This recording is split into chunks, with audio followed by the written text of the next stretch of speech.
नमस्कार मित्रांनो, स्वागत आहे तुमचं JD मराठी व्लॉगमध्ये। तर आज आपण आहोत नांदेडमध्ये आणि आज आपण जाणार आहोत माळेगाव यात्रेला। हे नांदेडचा दूध डेअरी स्पॉट आहे, तर इथून आपण चाललो। हे आपली Hunter 350 Bullet. Let's start. Ganpati Bappa Morya.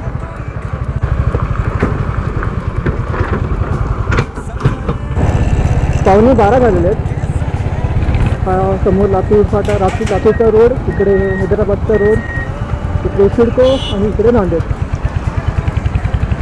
Right side. नांदेडमध्ये पण सध्या आता EVच्या बऱ्यापैकी बाईक्स दिसत आहेत रोडवरती, चांगली गोष्ट आहे। जसं दूध डेअरीहून निघालो तसं रोडचं बांधकाम चालू आहे। रस्त्यावर खड्डे, धूळ सगळीकडे दिसत आहे।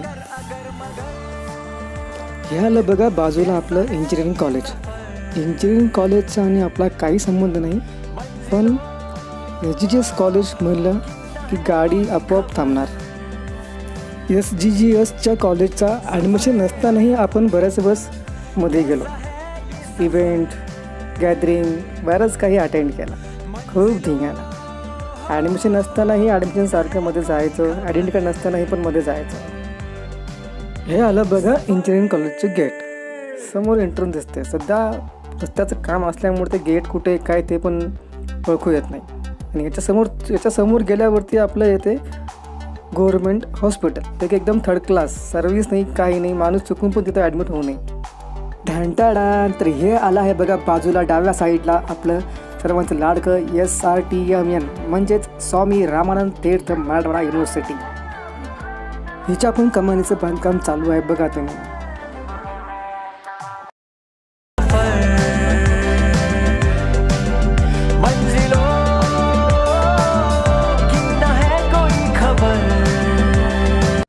थोडं इथं 0 मिनिटाचा ब्रेक घेऊन आपण निघालो बघा, गाडी स्टार्ट केली, चला हायवे। रोड तर एकदम भारी, चकाचक, एकदम चिकनाफट असा रोड केलेला आहे। असं वाटतं की आपण नांदेडमध्ये ड्रायव्हिंग करतच नाहीत राहो, असा रोड झाला आहे भारी। 4 पदरी, 3 पदरी, 6 पदरी रोड झाला आहे हायवेला। गाडी ऑटोमॅटिक इथे आपले 80, 90, 100 तर इझी हो, टाकाटक रोड। 100 तर असं इझी टच होतो गाडीला, असं वाटतच नाही की 100ची स्पीड आपण याच्यावरती चालवतोय। 1, 2, 3 इकडे 6 पदरी रोड।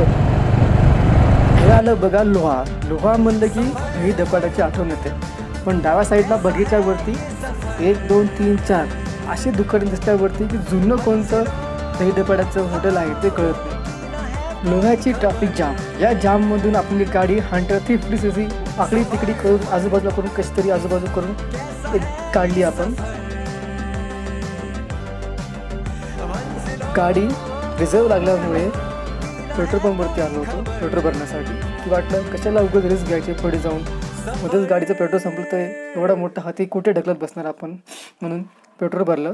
आणि वाटलं पेट्रोल पंपवरती वॉशरूम क्लीनर नीट असतात, त्यामुळे एक छोटासा ब्रेक पण घेतला, पण असं काही नव्हतं। वॉशरूम एकदम गच्चाळ घाण अवस्थेमध्ये होतं, तरी पण थोडंसं फ्रेश वगैरे झालो आणि निघालो पुढे।